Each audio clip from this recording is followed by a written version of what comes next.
Justice V K जाधवान दिल्लो SIT land grabbing report मंत्रिमंडळान घेतलो. ताणें सांगिल्ल्या प्रमाण बेकायदेशीर पद्दतीन बळकायल्ली जमीन परत घेतले.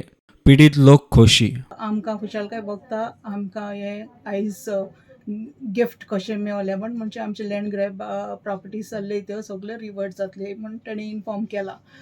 नाव for us it is very important to thank mostly the CM, the then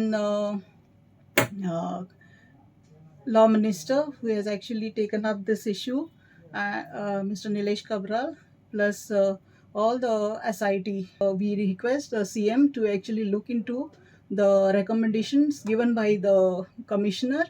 Especially, I know that he must have recommended that some special court should be appointed, like judicial tribunal.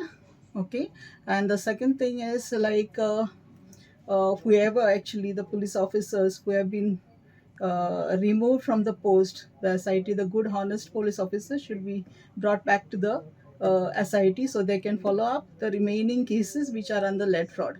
प्रुडंटा खातीर सावयो times.